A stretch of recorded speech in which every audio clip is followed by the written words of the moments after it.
Bom dia, boa tarde ou boa noite, dependendo do horário que você esteja vendo esse vídeo. Primeiramente, devo agradecer meu amigo Malbruto por me ajudar nesse vídeo. Hoje, meus queridos telespectadores e minhas queridas telespectadoras, eu irei mostrar e desvendar a cosmologia da série Shinza Bansho, que é um verso bastante conhecido no Power Scaling devido a seu grande poder e também com muitas controvérsias em relação às pessoas que falam sobre a obra. Sem mais enrolação, simbora! Vamos começar pela lei da Mitra, a parte mais baixa da cosmologia. A lei de Mitra é feita de dualidade onde o bem e o mal se chocam. Ela incorpora toda a dualidade e vê toda a criação como um tecido colorido. Ela transcende toda a dualidade. Conceitos, fenômenos, não se esqueceu de conceitos e fenômenos infinitos em Mazadaverse.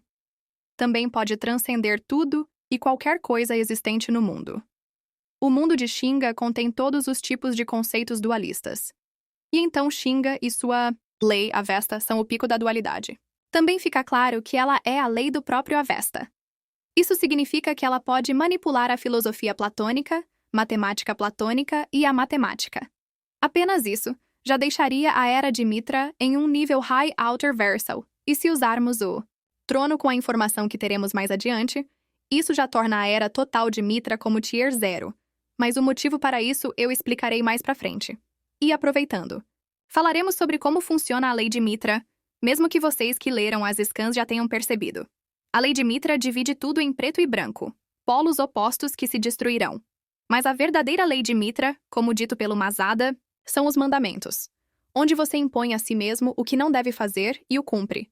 Como resultado, quanto mais incapacitado você estiver, mais habilidades reativas e fortes você adquire.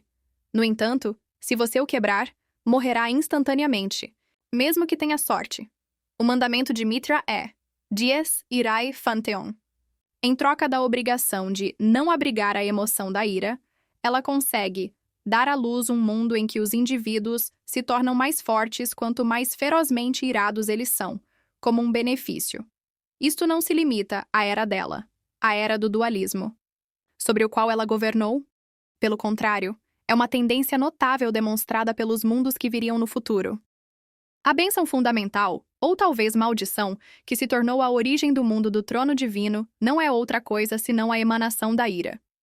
Porque Shinga, que Quinn teorizou como originalmente um indivíduo de natureza mais emocional do que qualquer outra pessoa, selaria uma parte de seu coração.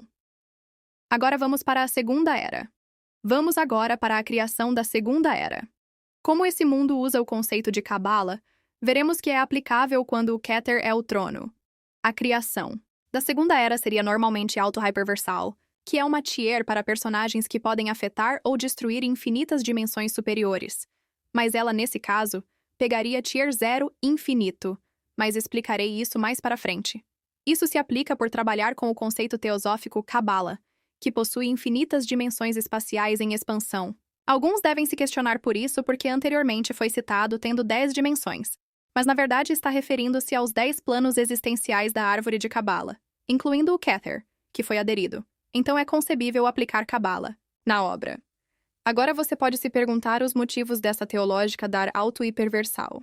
Na visão teosófica sobre infinito em Cabala, se abarca Deus em uma dimensão infinita, cujo a sua expansão é multidirecional para todos os movimentos cosmológicos e teosóficos. Também expressa um aspecto importante que tornará-se fundamental e pragmático para o pensamento teosófico, encontrando a referência para infinitas dimensões espaciais em expansão. É importante frisar que infinitas dimensões espaciais podem ser registradas como auto-hyperversal devido à teoria dos conjuntos, em que o cardeal zero possui o conjunto numérico e o subconjunto numérico dos números inteiros, podendo-se estender até os complexos racionais algébricos e, dentre outros, podem ser bijeções entre os conjuntos naturais. Zero, sendo a representação do infinito contável, certamente possui ad infinitum, pois a sua extensão máxima nunca atingirá os números reais ou o infinito real. Ele é o primeiro conjunto da classe dos Alephs, sendo o conjunto dos números naturais que são incontáveis, porém não são infinitos.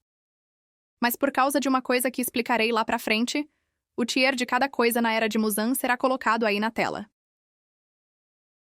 E voltando para poder aproveitar outra explicação sobre a lei de Muzan. O Jardim de Muzan, conhecido como Paradise Lost, é uma mistura dos desejos Hadou de Sirius, Kai-Khosru e Kvarena, lógico, mesmo que uma versão corrompida por causa de Magsaryon. Muitos que leram ou ouviram sobre o Hadou de Sirius e Kai-Khosru entendem, mas onde o de Kvarena entra nessa história? Simples, meus caros. O Hadou de Kvarena é a beleza, e em Paradise Lost, eles têm sua beleza, mas uma versão distorcida, onde a beleza está no dia a dia, como dito no volume 4, terceira. Temos um multiverso quântico na terceira era. A Astaroth é um sistema que transcende o tempo e o espaço, e se reconstrói em partículas elementares. Em Kajiri, Kamui Kagura é revelado que todo o tempo em que Nerose esteve no trono fez fórmulas, matemáticas cada uma mais complexa e transcendentais que a anterior. No Pantheon é revelado que ele pintou infinitas vezes seu próprio trono, ele também fez infinitas fórmulas transcendentais que se acumulam sobre as anteriores. Ele incorpora o conceito de matemática, trazendo-o para o multiverso. Ele também trouxe o conceito da filosofa total para seu universo. Deixarei passando isso enquanto explica como funciona a Era de Nerose. A Era de Nerose é um mundo onde não existe a lei de identidade, já que ela foi apagada por Nerose, que simplesmente vê o livre-arbítrio que leva à ignorância que leva ao pecado. Esse foi seu meio para purificar o mundo e deixar o mundo puro e livre do pecado. Quarta Era. O multiverso é infinito em tamanho, com infinitos universos infinitos em tamanho. Mercúrius criou um multiverso no qual um único universo tem o mesmo nível do multiverso. Então, o multiverso de Mercúrius é mais provável que seja uma espécie de megaverso, ou seja, uma coleção de muitos multiversos. Além disso, um único universo de Mercúrius transcende o universo de Nerose. Agora vem a pergunta: como funciona a lei de Mercúrius? A resposta para isso é bem simples. É o retorno eterno, onde o fim e o início se encontram. O que eu quero dizer com isso? Simples. É a capacidade de resetar toda a cosmologia. Mercúrius, toda vez que morre ou queria, ele pode simplesmente resetar toda a sua era. Além de que, ele seria sim capaz de resetar até a criação do trono divino caso quisesse, visto que em Dies Entelequia, ele resetou para a quarta era quando Marie foi morta por Rajun, após o mesmo somente abrir seus olhos. Quinta Era. Nessa era, o trono de Marie tem infinitas possibilidades em comparação à Era de Mercúrius. Isso significa que a Era de Marie tem uma sobreposição de um infinito maior. Dies Entelequia ainda está em lançamento, então, infelizmente, não temos muitas informações nesta parte, já que está em lançamento. A Era de Marie é pior que a de Muzan, pois ela abraça todas as pessoas de sua era e atende seus desejos, não importa se é bem ou mal, ela vai atender seu desejo. Isso torna sua era um caos, pois criou o Samsara Vartin, que foram seres de um culto horrível anti-Deus, que liderado por Svara e Sahasrara, deram origem ao sexto céu Rajun, que destruiu toda a ânima Entelequia. Agora iremos finalmente para o Briá. Agora estamos no nível médio da cosmologia de Shinza. Esse é o terceiro nível da fórmula divina da quarta era, que permite que o desejo mais profundo do usuário se torne realidade. Existem dois tipos diferentes de Briá. Gudou, que é quando o desejo de alguém se comprime para dentro, ou seja, eles mesmos, e Hadou, quando o desejo de alguém se comprime para fora, ou seja, os outros. O desejo dito dá ao usuário uma habilidade relacionada a ele em pelo menos alguma capacidade. Quando o usuário tem um desejo Hadou, sua habilidade irá alterar seus arredores, enquanto um desejo Gudou irá alterar a si mesmos, embora existam misturas de ambos, como é o caso de Wilhelm. O Briá são coisas que transcendem a criação e suas leis. Como dito em Dies Irae Amantes Amantes, também dito em Ikabei. Também temos confirmações disso em Kajiri Kamui Kagura com as distorções. Os usuários de distorção se transformam em um mundo diferente, separado e desvinculado do normal. Distorções podem rejeitar as leis atuais do universo. E como foi dito na rota do Keishiro e Sakuya, que o assim como o Yatsukahage personificam seus Briá, já que eles usam ela e Sakuya é dito que personifica sua distorção. As leis da criação são inúteis contra Briá, como mostrado contra Reinhard, que na época não era tão poderoso quanto seria mais tarde, sendo ainda um Briá mortal. Briá se opõe às leis do mundo e do próprio mundo, superando-as. pois não tem qualquer influência sobre os usuários de Briá. Não importa quantas leis sejam emanadas ou quantas camadas uma lei tenha, e assim por diante. Agora, iremos para uma camada um pouco mais alta, a nossa querida singularidade. A singularidade é infinita em camadas com buracos infinitos, cada um transcendendo o último, e cada buraco é infinito em tamanho. A singularidade está em uma dimensão diferente em comparação com a criação.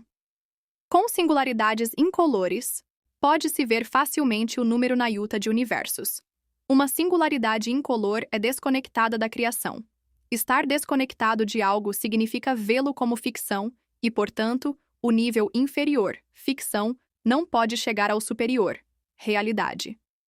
Também, vê tudo como um mero mandala. A singularidade é a fonte do mundo onde é criado, e estão além da criação. E as singularidades incolores podem ser criadas sem limites. Elas não passarão de uma tela para os deuses. Os deuses podem criar outros buracos com facilidade, e os buracos sendo infinitos, intermináveis. Porém temos as singularidades coloridas que se tingem da cor do deus que rege o trono ou das anteriores que permanecem inalteradas ao longo das eras. A lei do perdedor é vencida e permanece a mesma. E sabemos que a singularidade de um deus pode ultrapassar o trono da geração atual se essa singularidade for tingida na cor desse deus, como mostrado com Rajum e Mari. A profundidade dos graus. Na singularidade, é algo que faz você se aprofundar existencialmente. A singularidade contém o conceito de pintura que se faz nos furos da singularidade, e cada furo pinta no último que faz uma transcendência quantitativa e qualitativa entre singularidade e furos. Nos buracos da singularidade, o conceito de tempo não existe. Todas as linhas de tempo estão lá, e o conceito de futuro e passado não existe. E aqui está a prova de transcendência inacessível entre singularidade e euracos. Afirmou que as camadas de tinta podem criar buracos no próprio papel antes que a imagem seja concluída, significa que a singularidade pode pintar os buracos e vê-los como ficção. No entanto, o fundo do buraco varia de acordo com a força dos deuses. Por exemplo, se alguém com um Taikyoku superior, ou o que quer que seja, esteja muito aprofundado na singularidade, então, contra seu inimigo, sua singularidade e buracos seriam mais fortes do que a singularidade de seu inimigo. E sim, a singularidade vê os buracos como ficção, e tem RF com transcendência e transcendência inacessível sobre os buracos, e cada buraco vê o último como ficção, e eles têm RF e transcendência inacessível entre si. E por último, a singularidade também está além de usuários de Briá como máquina. E agora, iremos para a penúltima e uma das mais importantes partes da cosmologia. O local que é a camada mais alta dentro da cosmologia, mas que não algo que transcende a cosmologia, mas ela rege a totalidade da cosmologia. O trono, ou mais conhecido como trono divino. O trono tem camadas. Além do mais, o trono está além da totalidade da singularidade, e é o que sustenta a cosmologia. A nova geração é mais forte do que a anterior. Você precisa superar a lei de Deus para chegar ao trono e assim superar o reino que detém a própria lei de Deus. Outra prova que o trono tem uma transcendência inacessível. E o trono é inacessível para não usuários de Taikyoku, emanação. Naraka não possui isso, por isso é impotente perante o trono. O trono serve para deixar a lei do atual Deus mais maleável, pois mesmo a lei mais pacífica e calma, destruir toda a cosmologia, e para isso, o trono se torna capaz de deixar a lei atual do Deus mais fácil de se utilizar, assim, não destruindo a criação. Agora, iremos para o mais importante da cosmologia, aquilo que causa discussão dentro da comunidade, o Taikyoku. Vamos começar pelo básico. Taikyoku incolor está além da dualidade conceitual, por isso está além do mundo de Mitra. Em Kadiri Kamui Kagura, é revelado que os mundos dos usuários de Taikyoku incolor é uma hierarquia infinita. É impossível acessar a transcendência do Taikyoku. Já que, em um termo literal, tudo que não provém da natureza do Taikyoku é visto como uma realidade inferior, que não é capaz de machucar o Deus, usuário de Taikyoku. E minha última nota, que é mais como uma observação. Lembre-se que repintar uma lei no contexto de Mazadaverse significa repintar e fazer novas leis que transcendem as anteriores. Também sabemos que uma lei pode ter camadas, como foi afirmado com a Noite de Rosas de Wilhelm Mercurius. Emanou repintou infinitas vezes a sua era, assim como Nerose. Pronto. Agora não precisarei ir mais fundo para provar como Shinza é poderoso e completamente fora da curva em escala de poder. E lembre-se que ainda possui mais 3 eras: a era de Mari, Rajun e de Amaterasu, Irumi. E você pode estar se perguntando: como? A criação e a singularidade podem estar no mesmo nível e ultrapassar o nível do trono, isso não seria uma incoerência? Resposta: não. Pois como eu mostrei, Taikyoku é algo inalcançável, e ele permite a manipulação de transcendência e permite que mesmo uma transcendida inacessível se torne acessível para os outros seres através de sua pintura Hadou. Vou explicar a diferença entre os dois. Taikyoku Incolor. O Taikyoku Incolor é aquilo que os deuses utilizam para afetar e controlar todos os conceitos da criação. Eles utilizam isso para manifestar conceitos físicos ou até metafísicos. O Taikyoku Incolor, por si só, já está além da dualidade universal de Mitra, que personifica, abrange e dá à sua lei todos os fenômenos duais possíveis. É importante não confundir o Taikyoku Incolor com o Taikyoku Color.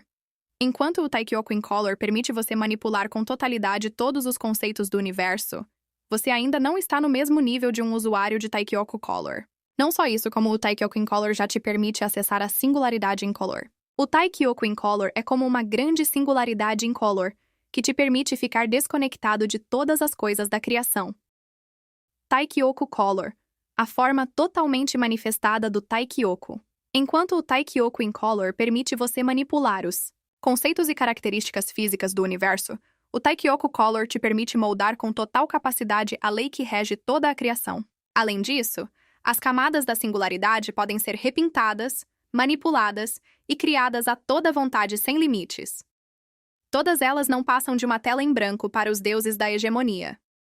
O usuário de Taikyoku Color pode pintar toda a singularidade, à sua vontade, podendo abrir diversos buracos no mundo e descer até a mais profunda camada que há nesta estrutura. O Taikyoku Color se manifesta como a maior força do universo de Shinza, tanto que mesmo Yakou, que podia manipular os fenômenos físicos do universo, era descrito como um recém-nascido que ainda não havia se manifestado totalmente com sua cor.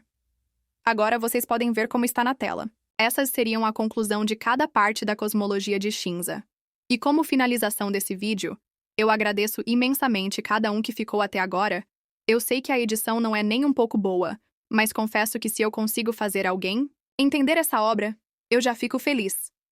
Além disso, é uma coisa que se demora bastante para fazer. Além do mais, eu gosto de fazer vídeos sem nenhum ou poucos efeitos. Bom, tenham um bom dia, tarde ou noite,